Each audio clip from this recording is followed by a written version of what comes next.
Greetings, everybody, and welcome to another episode of Free Cake. I'm Howard. And I'm Kwande.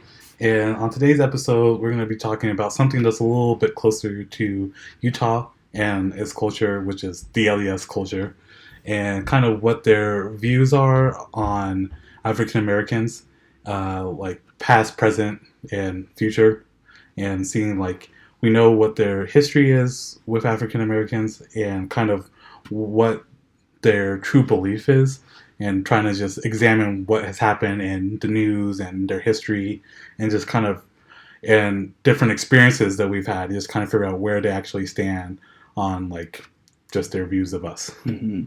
And I feel like with that, you have two sides. You have the sides that want to evolve and grow as a community and as a species, as human beings, to try and be inclusive and not kind of have that barrier between, well, this is what my religion says, so I'm just going to follow it. They actually want to involve everyone. You know, I think that's really cool because if you want to be part of a religious group, you want to tell everybody that you found the truth, you know? Yeah. So I understand that community aspect of it, and I respect that side, but the part that I have issues with is more so the side that where they don't ask questions, they just cherry pick, and then they just kind of feel like, well, this is what the book says, and I'm going to just believe and do everything that the book has told me to do and believe. Yeah. So I feel like that's the side that I struggle with. I haven't really encountered too many people like that, but there are times where I've gone to like, you know, people's houses and they are LDS and they know that I'm not LDS, or they see that I'm African American, and they kind of like are a little shocked to see like, oh, well, I didn't know you were friends with this kid, you know. But it's never like bad. It's always like subtle, you know. But you still pick up on it. Like definitely. It's if you were to go to like a country bar or something like that, like a bar where they just play country music. Yeah. And you show up, you're like, well, I'm from Texas too. Like, yeah. Yeah. So that's the thing that I've been curious about, and I kind of defer to your expertise on it because you have lived here for all your life, and you've grown around other LDS people, and so one thing, so like being an outsider coming in, it definitely feels like someone that, like you said, is subtle, but you still pick up on it because they act weird, right? And especially just being black in general, you've just learn to pick up on different cues. It's like a sixth sense almost. My spider sense is tingling. Exactly. And, you know, I don't think they're particularly good at like hiding it or anything. So like from your experience, has it been like, do you feel like, is it LDS specific? Like in terms of, do you think like different historical doctrinal teachings have influenced even like current day people of how like they view you and or view your brothers and sisters and stuff? So with that's a really good question actually. But so like growing up is different from like now, right? So like when I was younger, there wasn't nearly as much diversity here as there is today. Yeah. Like I'll see a lot more black people or Hispanic people, Asian people. We have Asian neighbors right across the street from us now, you know, but like I'll see a lot more different ethnicities out here now than I used to as a kid. Like, I remember going to school and there was only like 2 or 3 other black kids, you know, and so we were the minority. So I kind of know what it's like to kind of be in that isolated group, but I don't know so much about like being involved in like, you know, like outward hate being thrown my way, you know. But as far as like, you know, like there's been times where I've gone over to a kid's house, like I said earlier, you know, and then their parents find out that I'm not LDS, and then I go another day to go and hang out with them, and they can't play all of a sudden. Like, you know, well, you can't play with that kid. Yeah. Well, why not? Oh, my parents said. But then, you know, you find out later on that it's like, oh, just because I'm not religious, we can't skateboard or go play basketball or whatever, you know. Yeah. So I mean that part kind of sucks about it, but I feel like it's more so the older generation, so like our parents and then our grandparents and then their predecessors. Yeah. But not so much like the newer generations, because there were some kids, like even the kids that I wasn't able to play with, you know, because of I'm not aligned in any religion, but I also didn't really belong to any religion growing up either. Gotcha.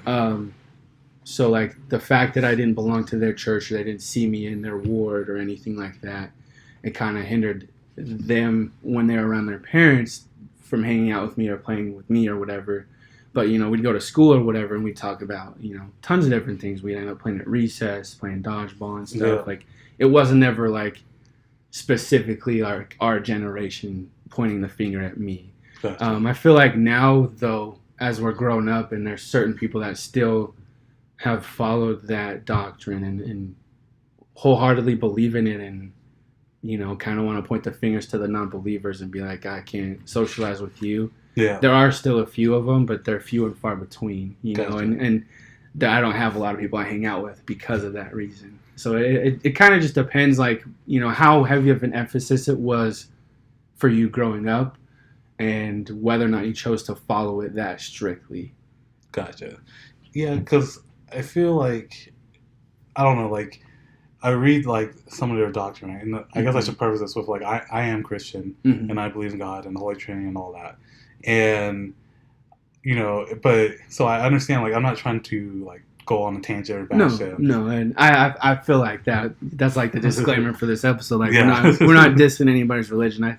Even though I don't believe in anything, I still respect the fact and can appreciate the fact that people, you know, like you or anyone else do have something to believe in. Yeah, and so, like, I won't go on that tangent because there are stuff that they choose to believe that I don't. Mm-hmm. But, like, they have, like, a specific, like, doctrine in the Pearl of Great Price where they point out that, like, the darker your skin is, the more sin that you have. I've heard of that too. And so, like the mark of Cain. Yeah, the mark of Cain. And, you know, and if you go by the teachings of the Bible doesn't specify anything like that, right? It doesn't say that what the mark was. It just says God bestowed a mark upon Cain to signify, and that could have been literally anything. We don't know what that was. Right. Like maybe he knew he was gonna try and kill Abel or something like that. You know, like, oh, this guy, watch out for him. Like, yeah, and so what they've taken is something that doesn't go along with the Bible, kind of like out of context to justify slavery, and it's not just LDS; it's been all across Christianity, and, you know, even before that, it was between Palestinians and Israelites too. Right. Well, and then when they migrated west, I think they used the term manifest destiny. Yeah. You know, it was their God-given right to conquer whatever land they saw fit for them. So it's not just that; it's just the fact that in LDS culture they've never, like, owned up to it. Yeah. Like other sects of Christendom have owned up to the fact, like, yeah, these were just excuses for us to be racist, and that's why we did it. But in LDS, they've never said that, and they always maintain the line that, like, oh, we weren't wrong in our thinking. It was just God just changed his mind all of a sudden about how he felt about black people. Right. You know. Yeah. Well, and that kind of brings up an interesting point because, you know, like back then they didn't have, you know, like newspapers or television or radios to. I mean, they did, depending on what time you're talking about. Yeah. But, you know, like it wasn't as widely broadcasted as it is today. You know, like I remember there was this whole issue not too long ago about gay people being in the church or not, you know, and like they finally made it okay, or kind of just, you know, turned their heads at it and said, like whatever. Army kind of policy, like, don't ask, don't tell. Right. But it was after it became a public issue that they actually decided to go ahead and do that. So it's like, you know, it shouldn't take the time for someone to make this a huge topic of conversation for you to change your ways, you know? Like, I feel like if you know that it's not okay and you want to be, you know, like God and he's the only one that can judge anyone, then you should welcome whoever wants to be in your church, and then the judgment will be bestowed upon them when they die.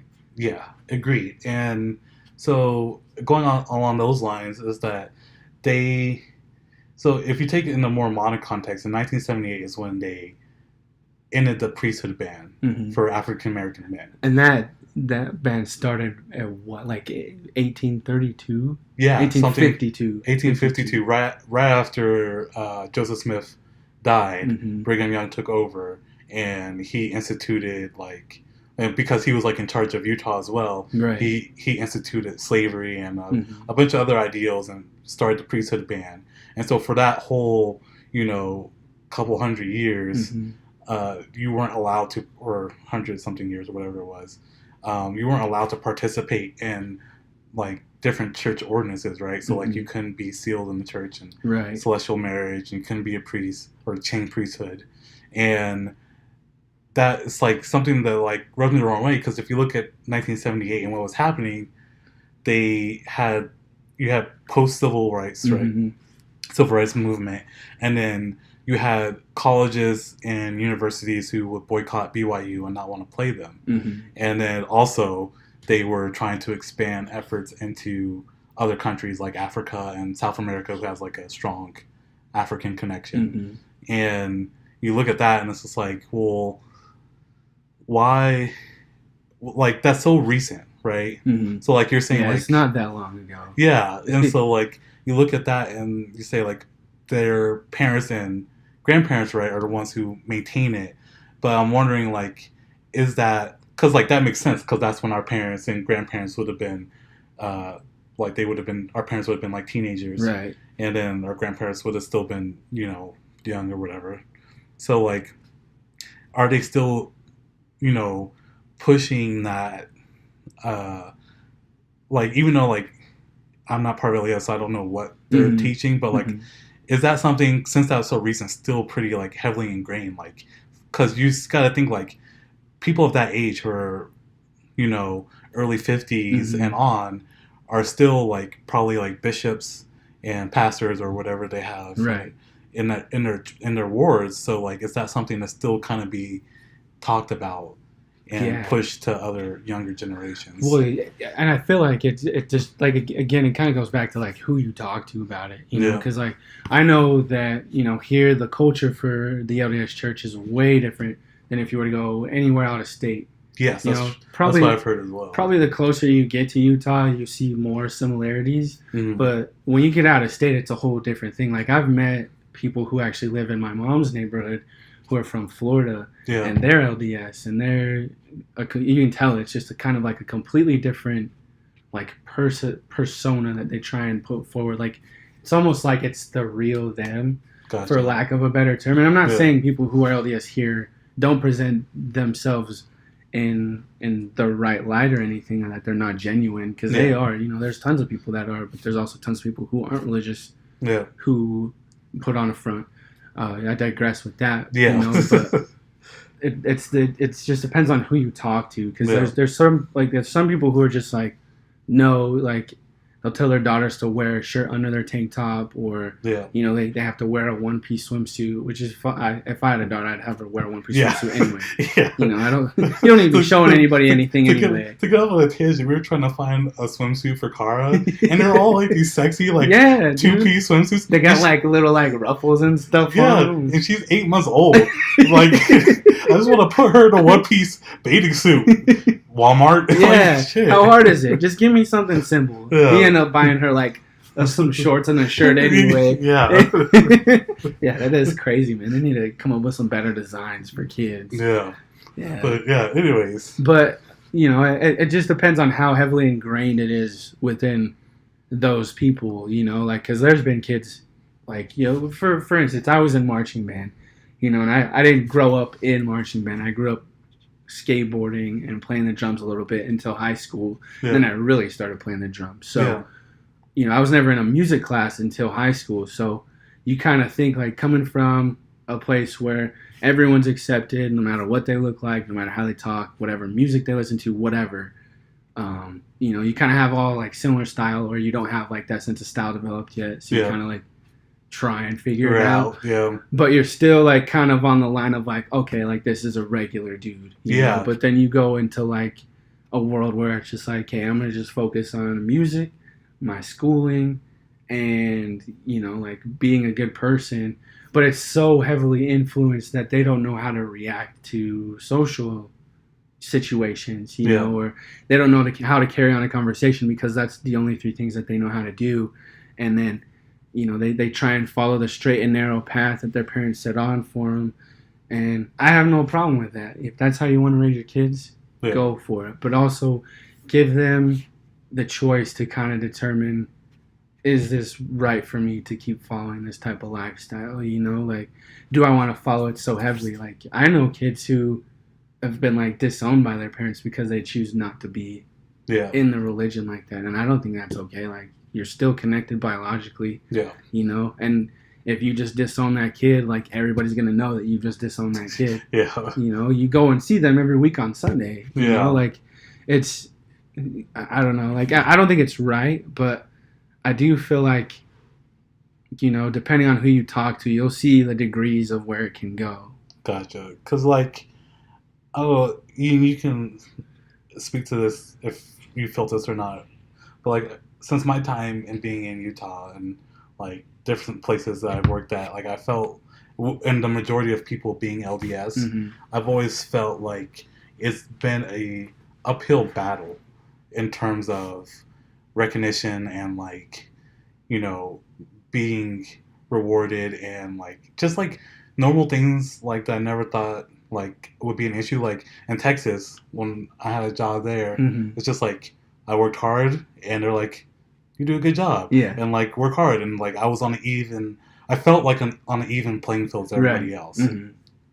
And I never felt like that in Utah. I felt like there was always some sort of criticism or scrutiny that was being placed on me because what I felt was because of skin color. And because, you know, I'm just don't belong to them. So, and I don't know if that was just me being paranoid or just, like, looking to place blame on something, or is this, like, a real thing that, like, other black people feel? And, like, I don't really have any other black people in Utah to ask about it. No, and I feel like I'm kind of like, you know, I got my feet in, like, both worlds, right? So I've, like, my dad lives in California, my mom lives here with my stepdad, and, you know, like, my mom's in a biracial marriage, you know, so I have biracial siblings too, you know, so they're also kind of in the same boat, but we also are in that same universe, but with the sub universe, I guess you would say, of, you know, whether or not you're LDS. And so, like, I do agree with you on some aspects with the whole evil playing field aspect of it, because sometimes, you know, someone finds out that you're not religious and they are, and they kind of look at you a different way, or, you know, they kind of, like, stop socializing with you, or they feel like you're beneath them, you know. It just depends on who you talk to, or who is in that position to kind of, like, look at you in that light, right? But I feel like, you know, there's really no reason not to be paranoid these days, especially for our parents with us growing up. Like, you know, our parents wanted to make sure, like, we had everything we needed and more to succeed, but also to have the drive to be better than the next guy, right? And that's just something I feel that, you know, Black Americans have to deal with because of the history that this country has, you know, and it's based off of, we have to strive to be better than the next guy and then just some more, you know, and because people expect us, you know, I mean, people expect us to kind of dress and talk like the people they see on TV. And I don't all the time. You know, sometimes if I get excited or scared or whatever, it takes over and I just start, you know, I'm not, like, horrible with it, you know. Like, I still sound like I'm educated. And no disrespect to anybody who has an accent or anything, but you can tell someone who's just ignorant and someone who's like, oh, okay, this is a regular guy again with the regular guy thing, you know. But I don't know, like, I feel like with us, like, paranoia is not a big issue, because what is paranoia? You're sitting in one room, can't do anything because you're thinking about everything else that could possibly be going on, right? But with us kind of, like, being of a different ethnicity and kind of being the minority group in this state, it's kind of hard not to see the things that other people present to you.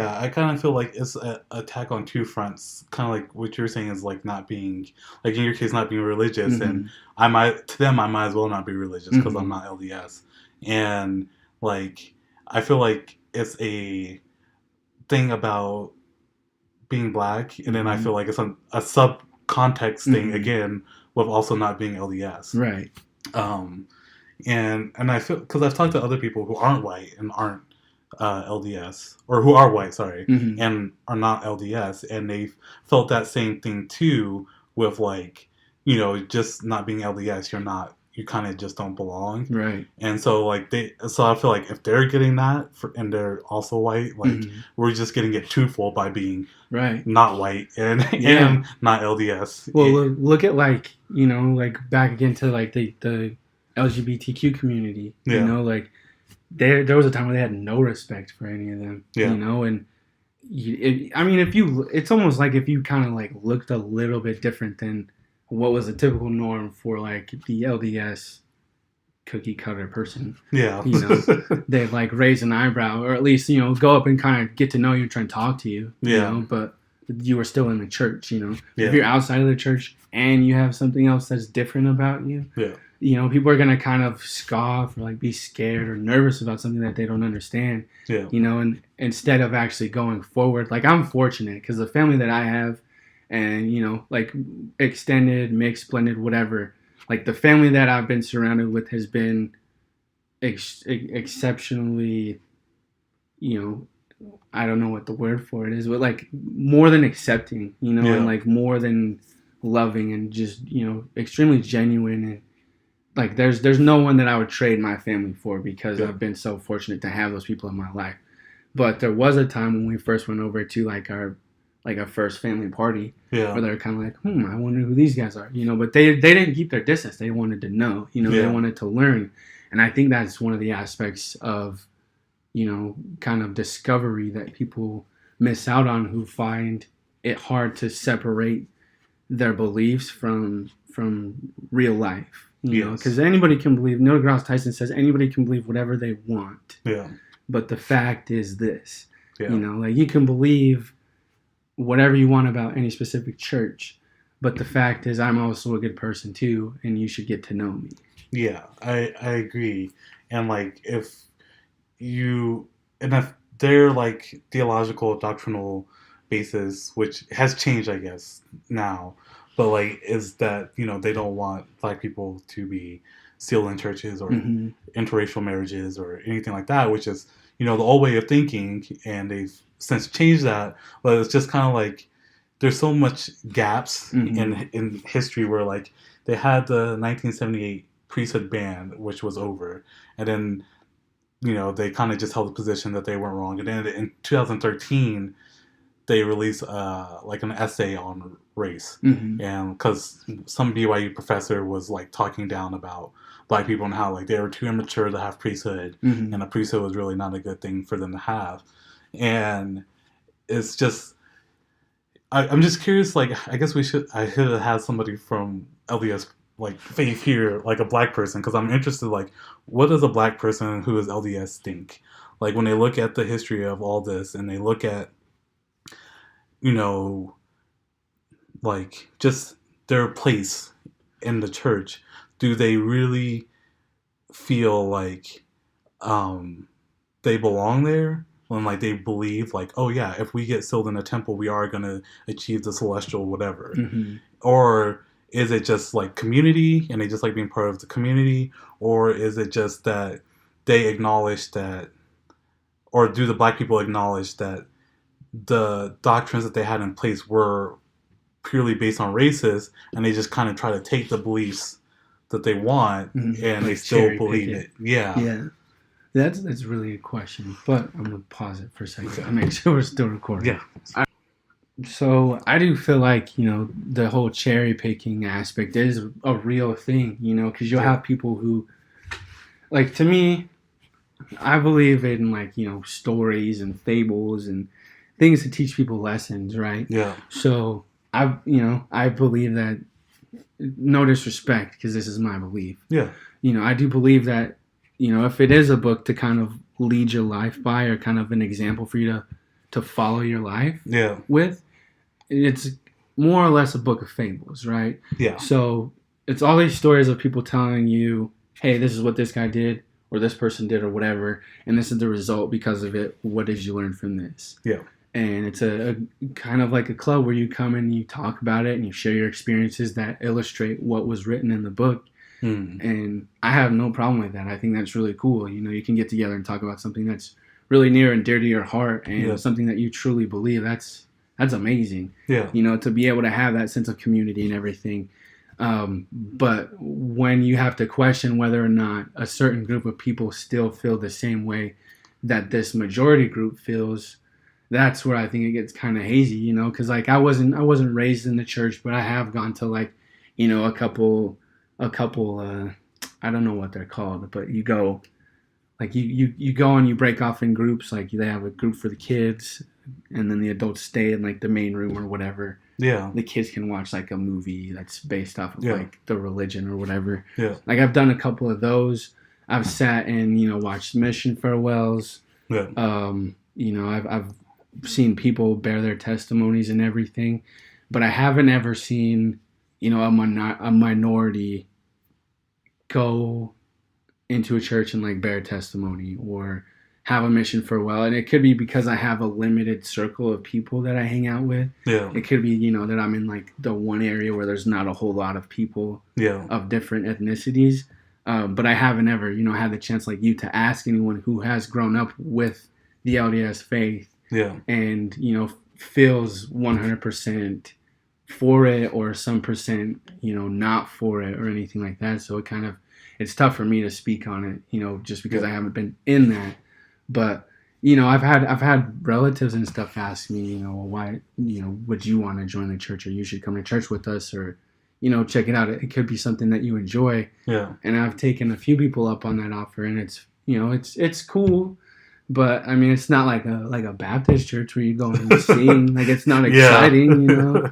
And I it's probably not meant to be that, which is fine. But you know, it's not for me. You know, like I've recognized that it's not for me, and I recognized that at, you know, when I was like 10 or 11. Yeah. You know, it just wasn't something that I felt like I needed to be a part of or that I wanted to be a part of. So, but I would assume though that, like, you know, if you grew up in the religion and you wanted to kind of like lead that life and have it be, you know, something important to you and your family, then I don't see why you wouldn't believe that. But I would have an issue, like if it was me and I was LDS and then I learned all this stuff, all this history about my religion, I would have some questions. Yeah. And then it's like, who do you ask those questions to, and will or won't they answer them?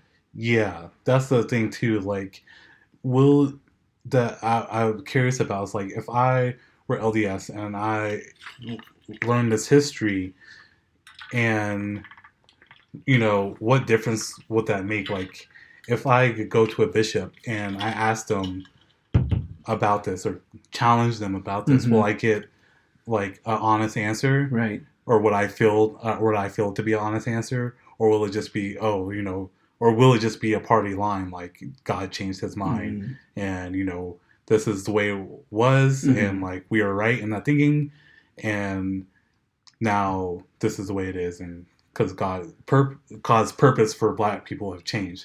And I find that really fascinating because I want to know what what that conversation would look like, because I feel like if me or you were to just go ask somebody who was a bishop, we would just get the party line. But if someone who was LDS and been part of the community was to go ask, like, there could be a chance that they would get an honest answer, right? And I would be very much wanting to know like what the inside baseball is on that. We'll have to try a social experiment. But I mean, and it is kind of weird, you know, like you see like, and I don't mean to like hurt anyone's feelings or make them upset with this, but like, you know, like South Park makes fun of the Mormon religion. A lot of TV shows make fun of the Mormon religion. Yeah. LDS religion, I won't call it, you know, I don't want you to like marginalize the group, you know, but yeah. You know, like it's kind of like not the laughing stock, but it's like slapstick comedy. Like if they need a quick joke about like, you know, polygamy or monogamy, or, you know, like you got to make sure you wear your slips under your clothes or whatever. Yeah. Like, you know, like it always goes to Mormonism. You know, and South Park probably hits it the hardest with that. They definitely do. So like it sometimes it can be funny. Yeah, but. You know, I feel like that there's a reason why they're doing that, is because they're not owning up to the questions that people have that they want answers to. I think that they leave themselves open for that kind of criticism, right? like you said, like the South Park. That's kind of what kind of spurred this too, and spurred my like research for this was that in that episode, and like you think like it was just South Park, so they're just talking crap about LDS, and for the most part they are. Like they're making fun of it, and they're making fun of Joseph Smith and how he is pretty much kind of just like making up what he was reading off the gold plates with the seer stones and all that. Right. And but at the end of it, it kind of has a poignant moment where the LDS kid who Stan becomes friends with kind of comes out and is like, in the end, it's a bigger person, right? Because he says that, some of this stuff is suspect and, probably didn't happen and all that stuff, but I love the community and I love my family and I love all this stuff that makes me happy, and that's what this religion provides for me. And it made Stan look bad, right? And it's just showed him as the other kid is a bigger person, and so that's what made me wonder is for Black people who are part of the LDS culture, is it that they choose to ignore or just look at that history and just be like, okay, yeah, that was racist, but it offers me all this community aspect and familial stuff that really makes me happy and I enjoy. Is that is it just that, or do they just truly believe wholeheartely that God changed his mind about how he felt about their skin color? Right. Well, and you kind of with my experience, my mom, she doesn't go to church or anything, but she's real spiritual. We growing up when I was in high school, and I think it was from 8th grade up until I was 19. We lived right next to a church. Yeah. So we'd see people go there, leave. My brother's a member of the Boy Scouts, or I think he still is. Yeah. I'm not sure. I'd have to ask him. Okay. But so it was kind of an adjustment to kind of have people be like, oh, well, you're not LDS, and kind of ask prying questions as to find out why. Yeah. And I think the more they got to understand, my family as individuals and as a whole, they realized oh, well, they're not any different than us. Yeah. They just don't go to church. They're still good people. They just don't. They're not a part of the LDS religion. And I think that's what it boils down to is, do you feel like as long as you're a good person and you live the life that you feel was intended for you to live, and you have good morals and you just are a good person as a whole, are you worthy of being accepted into heaven, or are you a good person in God's eyes and everything like that? And so, I mean, at least I would be comfortable with that. Yeah. So it kind of it would be way more interesting though to find out, if there is a Black LDS believer that, believes it entirely and is willing to kind of sweep some stuff under the rug and be like, oh, well, this is our little box of secrets. You know, we don't talk about this because we just don't talk about it. Yeah. Or, like you said, he'll be like, yeah, that was an isolated incident, but, things are different now. But for me personally, the experience that I've had, it's not, no, I don't feel like anyone's viewed me differently, especially as I've grown up. It was more so when I was a kid. Okay. And, maybe they weren't looking down on me. They're looking down on my parents for not having me involved in that religion. Gotcha. But then they kind of get to know me as a person now that I'm older, because I have opinions now, and I can actually speak what's on my mind and everything. And they see me as just a regular guy, they still respect me, and those that don't, I just choose not to socialize with them, or I let them know okay, well, you shouldn't be doing this right now because that's God's job. You're judging me, and you're not supposed to be doing that. You're lower than he is, or whatever it is up there. Yeah.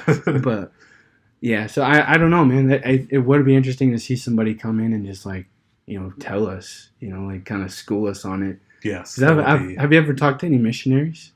A couple times. Have you had them come over to your house? No, they always keep knocking on our door though. You're in the middle of dinner. Dang it, it's cold already. It's it's really annoying. It's go away. Yeah. No, I I think I was in high school. I think I was like in 10th grade, and these lady missionaries, they were really sweet. You know, they were really cool and like cool to talk to and stuff. And you know, they were obviously out of state. Yeah. So anybody who's out of state who's LDS would love to come to Utah and see what it's about. You know, and I have respect for that. I think that's really cool to feel that, strengthen the community. You know. Yeah. But you know, I like asked a bunch of prying questions with them. You know, and like I remember kind of getting into the whole Jesus died for our sins aspect of the religion, you know, and I kind of like I get it, I respect it, but I just have questions, you know. I just want to know everything, and my biggest question was like, well, if he knew that I was gonna sin, you know, if he knew that everybody was gonna sin on this planet, you know, then like why? Like I feel like he would have done it for the people of that time. You know, I don't feel like he would have done it for everyone in the world. And so that's what my argument was. Mm-hmm. And so they kind of like trying to justify it and everything.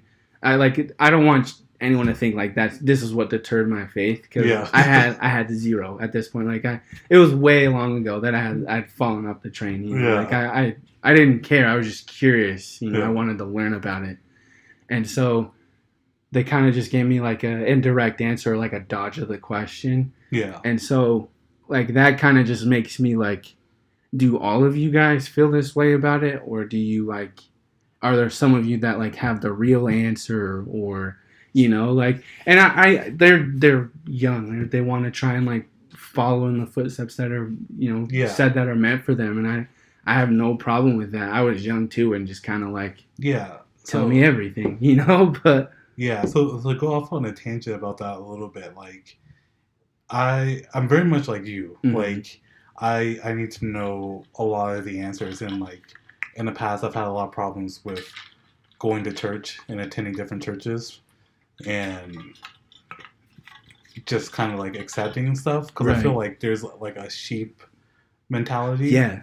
And so most definitely, especially for people who are just like not uneducated, but they don't feel the need to dig deeper than what's on the surface. Exactly. And that's a lot of problem. And I felt, and also my problem is that pastors never felt the need to give deeper answers. Mm-hmm. And that's the same thing with like the missionaries that you're talking about, is that they don't know, they can't answer your questions, right? Mm-hmm. Because they don't have the theological grounding to answer that. Mm-hmm. And so what they can give you is surface level detail. Like, I'm not saying that I can answer your question right now. Mm-hmm. I probably could do a little bit better, right? But like I can't go super in depth, and like so like now I found a church that I do really like, because like there's more to Christianity and the Bible than just like reading the stories and like what lesson did you learn from it. There's a whole theological understanding that doesn't really get brought up a whole lot, and the reason so like the pastor that I see now, like he could answer that question, and he can answer that question and give you like 1,000-word thesis on why he's right about it. Like he'll be able to, like, not even necessarily put it on my level, but he'll be able to like present it and be like, "Hey, you know, here you go. Here's the answer. Yeah, and tell me what you think about it." You know, and then like be able to elaborate based off of whatever opinion that person has. Yeah, exactly. And like that's the thing. Like that's where I'm trying to get to, is like I want to have that theological understanding of like more than like God died for our sins. Like I need more than that. Mm-hmm. And I think in the past at other churches I've been to, that's been a problem, because it's like I'm questioning the faith, and it's like I'm not. Like I believe this, but I need more. Right. Like I need more understanding, and I know that there's more. Like there's more than what you're presenting, because there's whole colleges and doctrines and all this studies that have been done. So like that just needs to be presented to me in a way that like I understand, because like not everybody's saying, like there's a sheep mentality of like, oh, we'll just accept this, and that's what it is. And then there's other people, I feel like me and you, who's like, where it's like, yeah, that's fine, but like I need more, I need a more articulate, you know, explanation of this. Yeah, like you have to get to the meat of the issue. Yeah, like you need to educate me about it, and I feel like that's what I'm getting now, and like that's a problem I feel that's kind of like with the LDS, is just like, or my problem with the LDS. Not to say that there is wrong, like that's not my place to say, but like is that it's very like superficial. I feel like sometimes, and the fact that it's not just based off the Bible. Like it's just like you're not because like if you accept that the Bible is God's word, then that's what it is, right? Right. Like that's how I feel about it. Is that the Bible is God's word and that's it. There's nothing else. But like they have 3 other books in conjunction with the Bible that they read from. They have the Pearl of Great Price, they have Doctrines and Covenants, and they have the Book of Mormon. And it's like how that's for thousands of years. We just had the Bible, and now you guys have all this addendum to it, and like that just doesn't feel right to me. It's almost like for lack of a better term, like kind of making fan fiction. Yeah. Like I'm not saying that it's fake, you know. Yeah. Everybody knows by this point. Like if you don't know by this point, then you're not listening to our episode, you know. But you know, it's just the fact that like you know, like I think it's cool. Like someone was inspired to I'm gonna take this from this book and like make it my own story. Yeah, that's really cool. But you also need to respect where it came from. Yeah, you know, if it's based off of Christianity. Yeah. Then it needs to have Christian ties to it. And you need to be able to relay that to everyone you try and preach the religion to. Yeah, exactly. You know? So I agree with that entirely, man. Yeah. So, I mean, if anybody knows somebody who is Black in LDS and would like to explain it to us or come on the show, I'd be more than welcome to engage in a conversation like that. Yeah, that'd be cool. And like, I don't know. I just hope you guys know that. Like, I mean, no disrespect at all. Yeah. I don't know. I just have different views, you know, and I think that's one of the cool things that makes the world a great place is like you have tons of different people from tons of different backgrounds that if we all were to just be able to hang out, you know, like we could see that we'd all be able to get along and you know, it doesn't matter what you believe. It just matters what's in front of you, you know, like exactly the situations you're presented, you know. Yeah. But so I know we're going long, but like I still want to talk about the other topic that you had. Sure. Because that one's really fascinating to me as well. Yeah. Well, you go ahead. So, like growing up, I listened to a bunch of different types of music, right? Yeah. So it was so funny because like. When I was younger, like I listened to like nothing but hip hop and rap and stuff, and I love it. Like I love '90s rap. I love like people who have inspiration from '90s rap. You know, like even like early 2000s rap is pretty good. Yeah. You know, every now and then these days you'll find a good rapper that's decent. It gets harder to find. Like I had a talk about this a couple years ago about a local rapper here, and we kind of commiserate about how. Like, it's hard to find, but, like, also trying to be open because, like, I don't still want to crap on young people's music, you know? Yeah, become an old person. Your music sucks. Yeah. Yeah, it was so, like, my biggest thing was, like, growing up, you know, I started out listening to rap music, then I listened to, like, classical music, then rock music real heavily. Like, I would just listen to rock music all the time. Yeah. And so now it's just kind of like I flip-flop between each genre, you know? Some days I'll listen to just rap. Some days I'll listen to rap and rock, and some days I'll listen to just rock or just classical or whatever. Kind of just mix the genres, you know, like. Yeah. And it's really cool because now there's a lot of artists who kind of like fuse different genres. Yeah. You know, so I mean that like this part of the podcast, I guess you would say, is like, you know, I don't believe that music is 100% like. How would you say it? It's like ethnic defined. Yeah, like there's no specific ethnicity that needs to listen to a specific genre all the time. Yeah, I feel like it's not ethnicity specific. Yeah. So, you know, like growing up, when I started to listen to rock music, which is really funny, it's kind of ironic. Like my older brother, he showed me Linkin Park because he lived in Idaho at the time. Yeah. With his mom.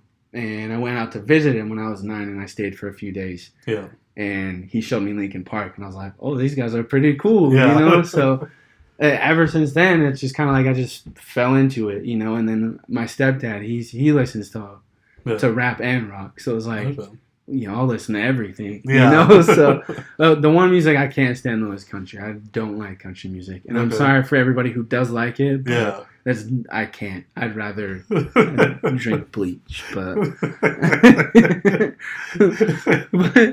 so you know. But like, I grew up listening to rap and rock, and so I'd go to my dad's in California for summer, yeah, and come home with a bunch of new rap tracks that nobody would hear because it always comes from the coast, right? Exactly. So I'd always have like the new songs to listen to, and then when those would get old, I'd switch back to rock music, you know. And I played drums, so it fit, you know. I'd be able to play with that, be able to make up some hip hop beats or like some funk stuff.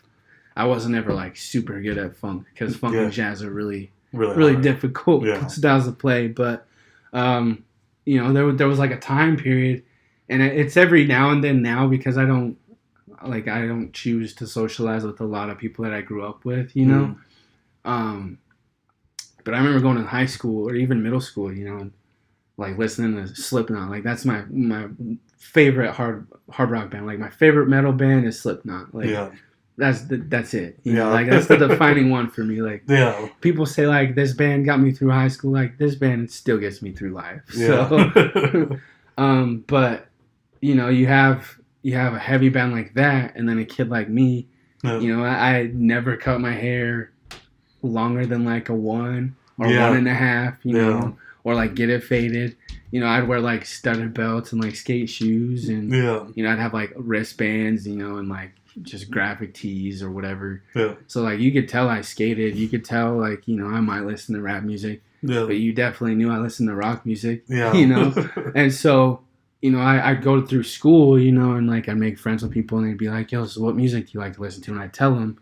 And then they'd hear the way that I talk sometimes and they'd be like, man, you're like the whitest black kid I know. And I hate that insult. Like that is it's not that they're trying to insult you, but I find that insulting for probably like 2 or 3 reasons, right?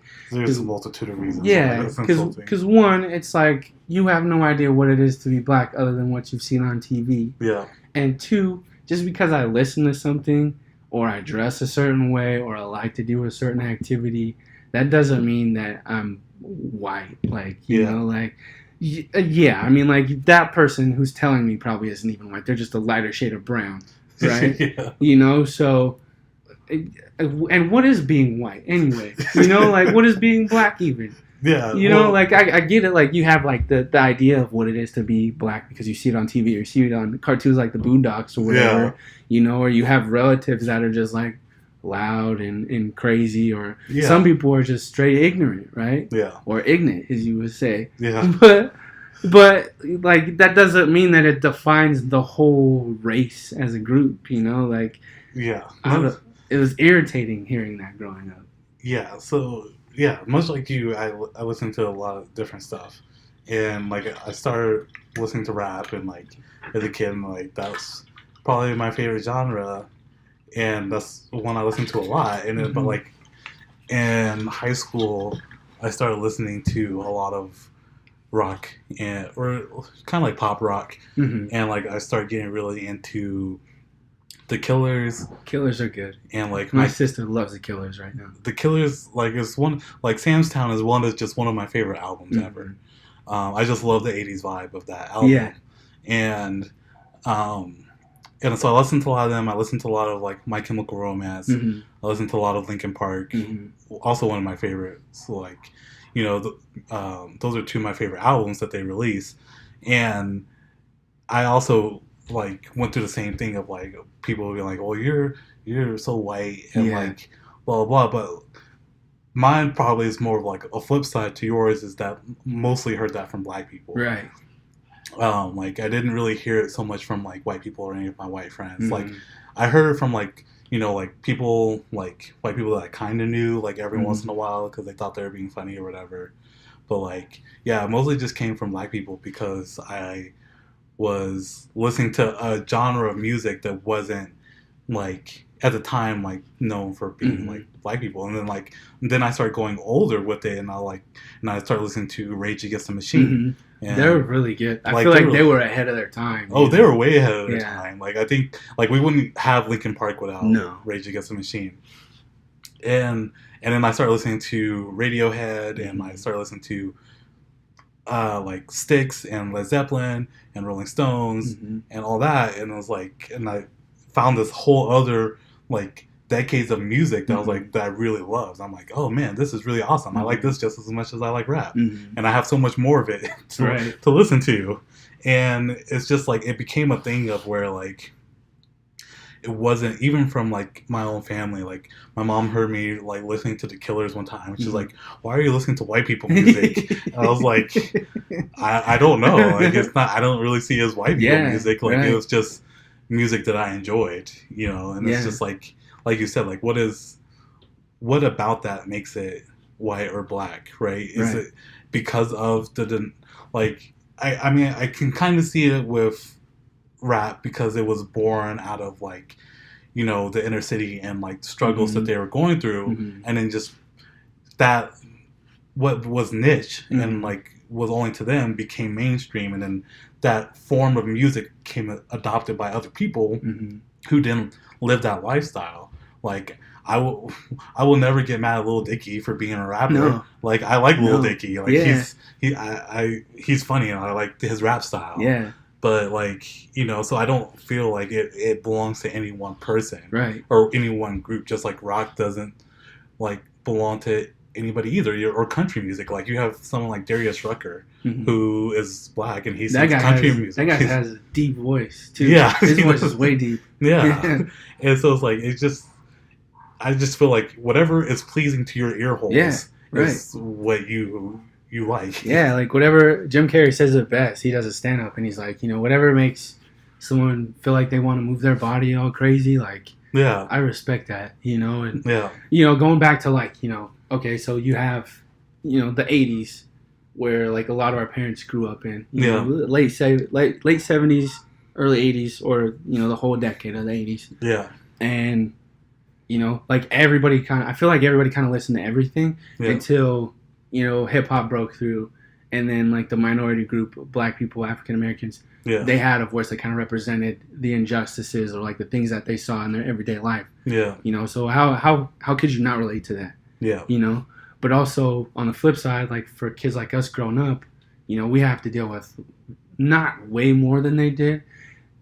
Like it's living style, but more so socially. Yeah, it's a social difference, and I kind of feel like it starts way back in the day. Like if you go back to like Motown or something, where you have like Smokey Robinson and Aretha Franklin and the Temptations and a bunch of other singers, where like that grew out of like that culture, right? So like blues, and like jazz. You had all these black people who grew around that because that came from their life. And you know, on the flip side, you had like other rock taking off. Like you had the Beatles and then the Rolling Stones, Buddy Holly, and you know, Pink Floyd and all these people, all these rock bands that it was just at that time it was more segregated. So like you had this music that grew out of one culture and another set of music that kind of grew out of a different culture, and it kind of just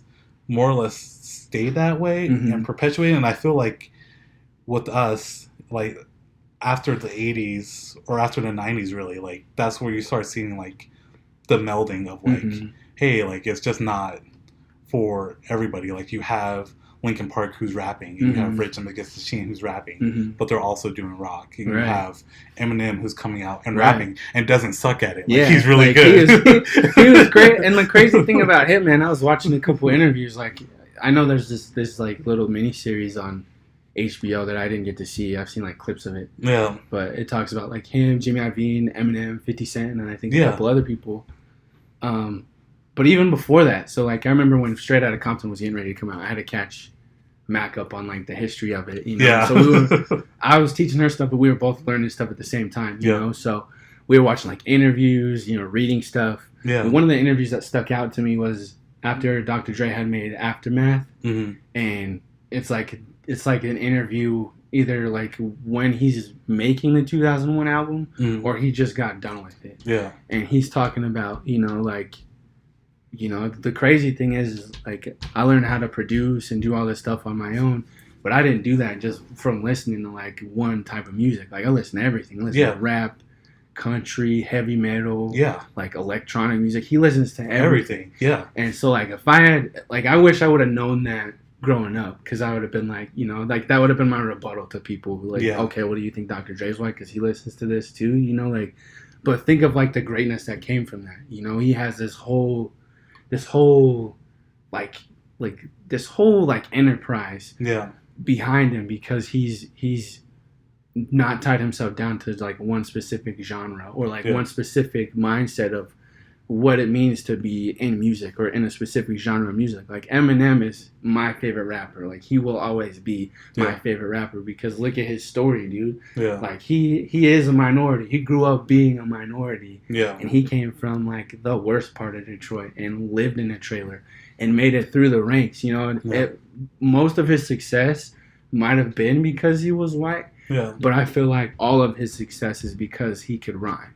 Yeah. Like, you listen to his stuff now, like, his stuff back when he started was fire. Yeah. His stuff, like, in the middle of his career, like, before he went into rehab, was still good. It was funny, but it was still good, and he could rhyme. Yeah. But then you look at his stuff now, like, some of his songs, like have you heard that song, Chloroseptic? On the Revival album? Yeah.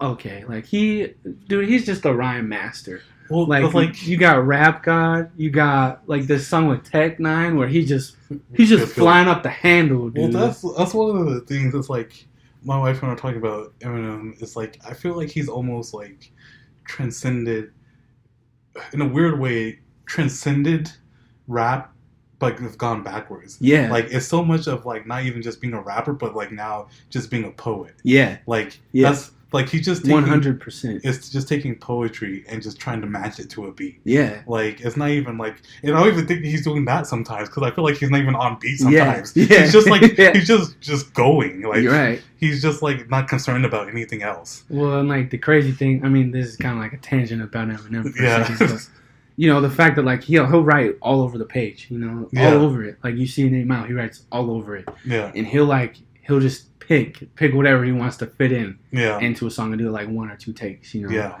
But like you said, man, it's almost like he had to go back to his roots. Yeah. And like start himself over. And then when he started himself over, it was over for everybody. Like I still believe to this day there's not a rapper that could touch Eminem at all.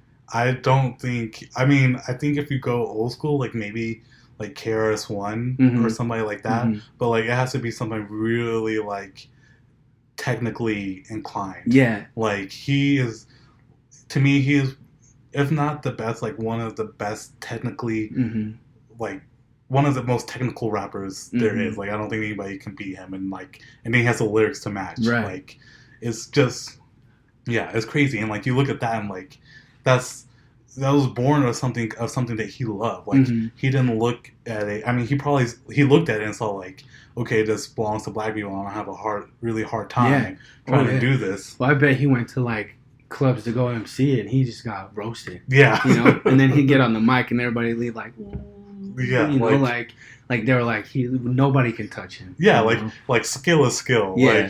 Like you just have to recognize it, and that's the one of the things too. Like is that reason? Like I feel like it's okay. It's like. To listen to different music because you see people do different things, right?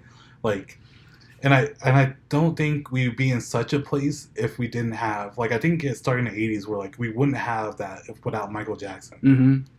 Like I think Michael Jackson is so beyond like him just making. It's actually his birthday today. Did you know that? I didn't know that. Yeah, dude. I was listening to this Diamond Mix on Spotify. Yeah, it's his birthday today. Oh, that's crazy.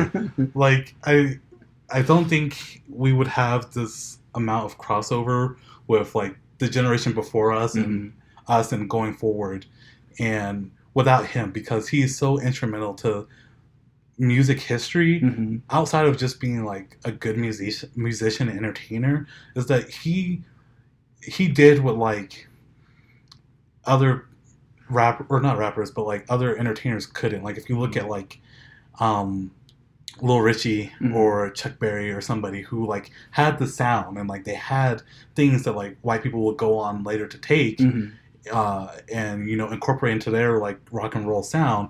Like he just transcended that. Like he broke through a barrier where I feel like not many people were getting through at that time. Well, like his range too. Like he would have like a real like ballad kind of somber type of song. Yeah. And he'd have like a hype track. Yeah. You know, like he could go from that to that in like no time at all. Yeah, like he broke through in pop music and just like I feel just brought two sides together. And it's just like everybody loves Michael Jackson. Right. Like, and going forward, that's how we get like someone like Beyonce, who is able to be a entertainer to everybody and not just like the top. She's just not at the peak of black culture. Right. She's just at the peak of culture. Right. Like, yeah, everybody listens to him. Yeah. You know? And so like, and then that's why I feel like, you know, white people found that, and then that leads them to like other other genres of like, or black culture music, or of like Motown and other stuff, like Marvin Gaye and Al Green and Luther Vandross and all these other people, and that in turn leads us to like someone like Madonna or like things that like, you know, it's not black, right. but like we start listening to because like Justin Timberlake, he kills it. Oh yeah, he's great. Like his like R&B album was just like that's my favorite album of his. Good. Like it was so good. Yeah. And like I remember when that album came out, so many people who were white were like at first were like didn't get it and like didn't understand it, and I was like, no, this is amazing. Yeah. Obviously Justin Timberlake gets it. Yeah. And like I get it. And like before Justin Timberlake did that, you had like Robin Thicke, who's he's just a straight up R&B singer who's a white guy. Right. Like, you know, people think that like R&B music is just for black people. It's not. Like Justin Timberlake killed it. Robin Thicke was killing it. Right. Like music belongs to everybody, and whatever like tickles your fancy. Yeah, pretty much. It's like the universal language that, you know, that we all can understand and like we all can speak to, you know. And I think that's really dope because, you know, like how often do you find something like that? Yeah. You know, and how are we able to communicate something other than just music like that? Yeah. You know, like it's rare to find something that you can just be like, yeah, that belongs to everybody. Yeah. You know, like on the flip side, so like we're talking about like, you know, hip hop influenced music, or, you know, music that kind of is dubbed to be like the specific group's music. Yeah.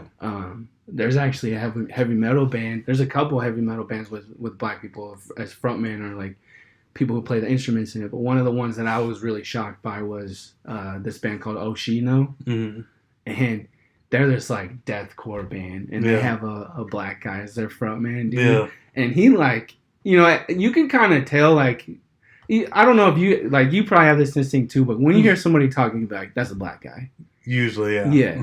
Like you can tell when he's doing his vocals, you're like, wait, is this a black guy? And then you look at the video, dude, and he's just like this big, like huge black guy, and he's just tearing it up, like headbanging and everything. That's like, dude, get it. Like, because you know, if he was to go to a show and they were to perform, like so many people would not only like their music, but kind of have like the shock factor of like, dude, do you see this black guy on stage killing it right now? Like, because you don't see that every day. No. And I think that's what is not so much lacking in like the rap community today, because there's everything sounds the same. Yeah. Nobody's coming out with anything original. Yeah. You know, but I feel like that they could take some type of inspiration from that to try and be different, or talk about different things, talk about real things. Yeah. You know, talk about things that people can relate to, not I have like suicide doors on my car and I smoke bags of weed every day. You know, like I think it's cool. Make party tracks, you know, whatever. But don't have that be your whole career. Who can relate to that? No one can relate to that. Yeah, like I get like there's certain like things that are like relatable, and I think that's what started pushing me towards like other genres. And like same thing, like it was a great thing with Ray. You watched Ray, like that's a good movie, man. Yeah, like that. I think that movie kind of like made it so I wanted to learn more about like jazz and blues, and like I went through like a whole greaser phase. It was ridiculous, man. But like in that movie, that Ray Charles like always like a couple times talk about country music. He's like.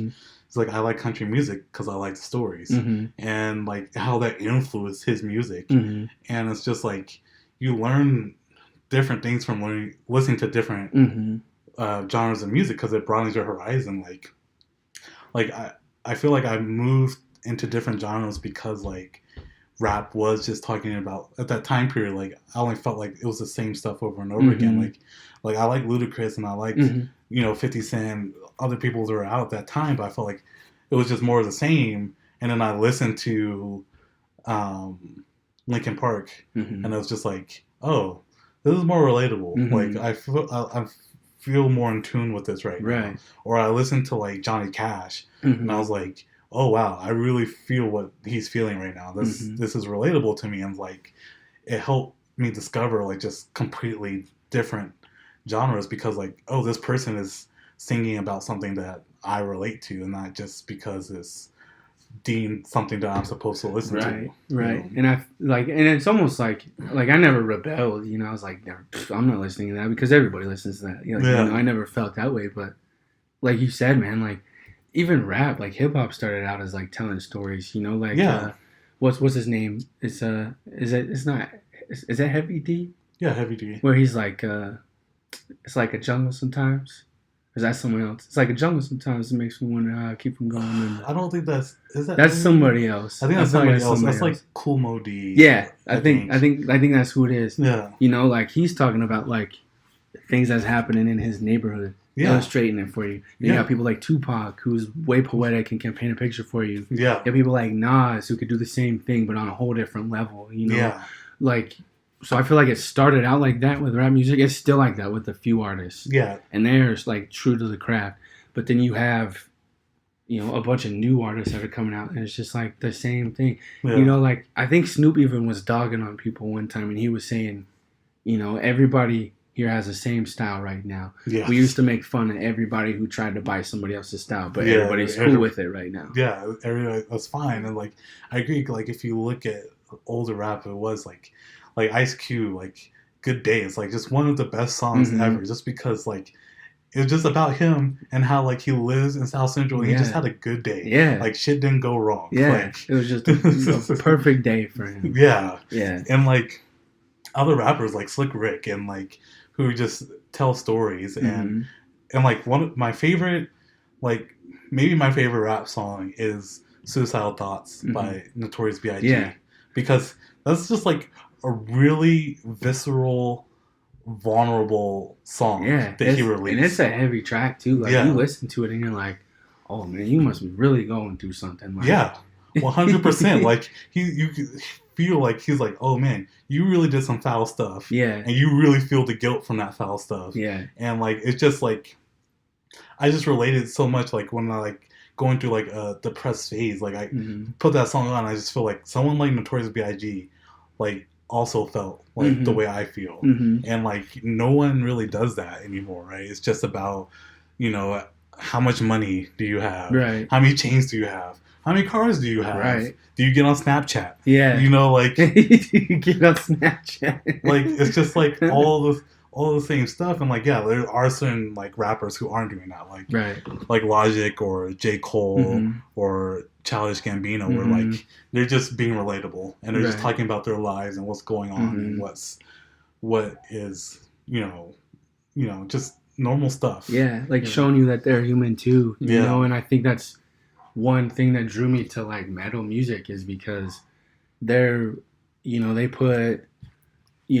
Some of them do it for shock value. Yeah. But like Slipknot, they talk about like, they didn't have anybody, while they were on their rise to success but each other. Yeah. They had all these industry people coming to them, talking to them like, hey, you should make an album like your first one with a lot of bangers, and they totally went the complete direction with their second album, Iowa. And that's like probably the heaviest album I've ever heard. Like ever. I mean, I'm sure there's heavier ones out there, but like for a band that I've listened to for a long time, like that's probably like the heaviest album I've ever heard, and like there's real stuff in there. Like they have this song called People Equal Shit, and it's basically like, people suck, like we don't like dealing with people because they always let you down, and like you can't trust anyone but the people close to you and stuff like that, so like I feel like those were really relatable to me, because not that I was going through like a tough time or anything, but like anytime like someone made me mad or like I got my feelings hurt, or like I was depressed or whatever,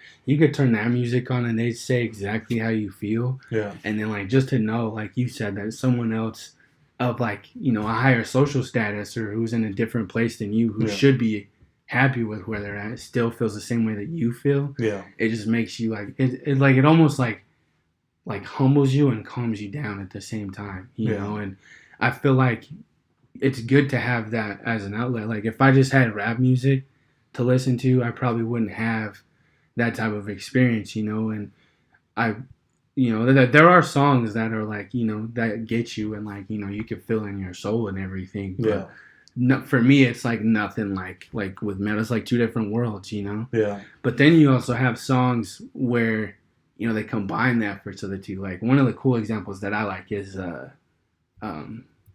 Anthrax and A Public Enemy. Yeah. They have that song Bring the Noise. Yep. That song is just really cool. And it was cool to see like two opposite groups come together and make a dope track.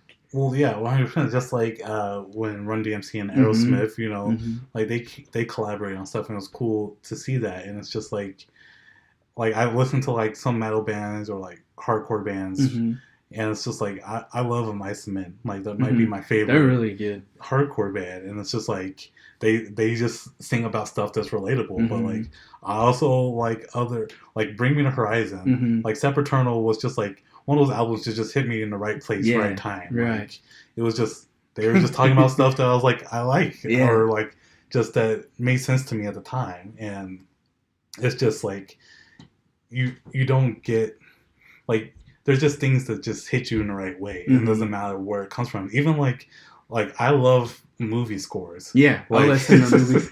One of my favorite composers is Hans Zimmer. Hans Zimmer is awesome. he's like he's the god, right? They have a concert movie of him on Netflix. I don't know if it's still on there, but we watched it, and I'm just like, this is awesome. Were you watching him like conduct or like write music or like him conducting? Like it's just going through like different stuff. So like it's just like music he did for like The Hunt for Red October and like Gladiator and the Dark Knight stuff, and just like pretty much his whole career. It just spans his whole career of everything he's ever done, and it's just really good. And I was just like, I love his music. Like I'll have to check that out, dude, because I'm a fan of his. So like I'm not like the fan like I have all his albums, you know. But like when I heard the Dark Knight tracks, and then you recognize like some of the similarities from that to like Inception, or like Man of Steel, or Batman vs Superman. Like all of those are really good, and I was just like, dude, this guy knows how to do it. Like, and you know what's crazy about his music that I learned? Like, if you're like tired or you don't feel like studying or like getting a task done, you could turn his music on and it'll just motivate the shit out of you. Oh, like, 100%. Like, there's not a time where I don't listen to the Man of Steel theme song and don't think I could just get out this car right now and fly.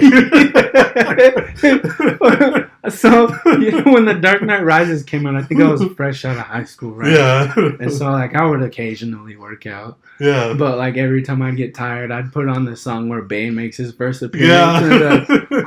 I got this. I can do this. Like just hella motivated. You know? Or like even video game scores, like God of War 3. Yeah. Dude, that score is fire, dude. It's amazing. Like you just feel like so like mighty with it. Like when you can feel the music, and this goes for all genres, when you can feel the music, that's when it's the best, man. Oh yeah, like Red Dead Redemption has like a great soundtrack. Like I feel like every time I feel that, I'm like, you know what? I'm just gonna give up my life. I'm gonna go buy a horse. I'm gonna live out on the land and be a cowboy. Like that's how that music makes me feel every time. Yeah, like man. The soundtrack is so good, and like there's like Tron Legacy. Yeah, that one, and that especially because they did that with Daft Punk. Yeah, like that was awesome. That soundtrack is so good. Yeah. And then like M83 did the soundtrack for Oblivion, which is like super good. And it's just like all that music makes me feel like something. Yeah. And then like you have John Williams, who's like, you know, like a god among composers, right? Like he did all of Star Wars, like every Star Wars movie. He did Superman, and he's done like a bunch of other stuff. Where it's like, man, like he like when again Superman, like when you listen to the Superman theme song, like I'm just like, I'm gonna go fly right now. Like, get out of my way! I'll shoot you with my laser eyes. Yeah. Or like any of the Star Wars songs, like Duel of Fates is like awesome. Or they have another one from Episode 2 called Across the Stars, which is like their love song, and it's so good. I was like, I just want to go love my wife when I hear that song. And I'm just like, it just puts me in an instant state of love. Let me just hold you. Yeah. This whole song real quick. Yeah. No, I get that, dude. And the crazy thing about composers is they have to have like every part of the song. Like, they have to plan out, like, okay, this is the impact, this is the quiet, like, decrescendo, like, pianissimo part that the flute plays. Yeah. You know, then the gong comes in over here. Then the strings, like, you know, they have to think everything about that. And so, for me, it's like, it's not just, back to the point, like, music isn't ethnically specific, it's an art form. Yeah. And anybody can appreciate art, you know, just like movies or books, paintings, you know, anything like that. I feel like it's worthy of appreciation. Yeah. That is so true, because, like, I feel like nobody listens to, like my wife, for example, like, when we first met, like, back in high school, it's like, I was listening to different rock music, and then, like, I started listening to these different soundtracks, and, like, now she loves Hans Zimmer, because, like, we've just, like, I've listened to it so much, and then, like, now she recognizes it in the movies, like, Hans Zimmer is a G, like, he's done so much in that industry, and, like, even, like, with Batman '89, like, I think that was Danny Elfman, and they used that same song for the intro in animated series. Yeah, I noticed that. And, like, I'm like, every time I hear that, because I think of the animated series first, I'm like, where's my Batmobile? Yeah. I'm about to go get the Batmobile. It's going to turn. You guys going to see the flame come out the back as I go. We're about to go crazy. Like, it's so, like, it's just, but, like, other people outside of that, like, think I'm, like, weird, right? Yeah. Like, because, like, one time we were driving and, like, my nieces were in the car and we were listening to the Tron soundtrack. They're like, this is weird. Yeah. I was like, there's no words. You're like, just sit in the backseat and shut up. Yeah. No, I feel that, dude, because, like, when I've played drums since I was 11 years old. I don't play them as frequently as I used to, but that stuff never dies, dude. Like, you know, like, I'm always, whenever a song comes on, I always know where the beat is. I'm always counting it. You know? So, like, it bugs the shit out of me when people sing songs and they're off beat, and I'm like, even if the song's playing, dude, the song could be playing and they're still, like, way ahead or way behind where they should be, and I'm like, just be quiet. Just be quiet.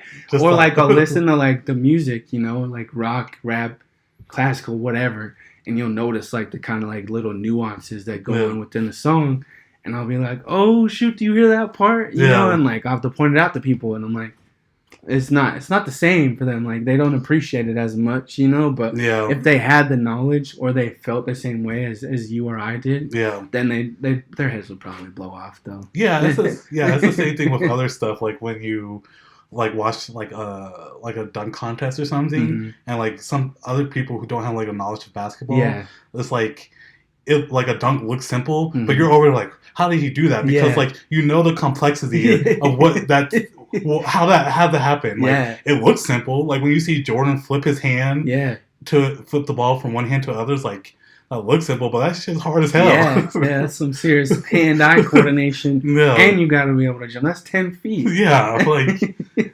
granted, they only have like 4 feet to go. Yeah, only like 6 feet, but yeah, it's like, you see something, or like nuance in writing, like when I like watch certain things and you see like line delivery and like you see like the writing, and like it just hits you, and like the other person doesn't have the same reaction because it's just like they just didn't pick up on like what was happening in that moment. Like, it's just like why are you even here? Why are you watching this movie now?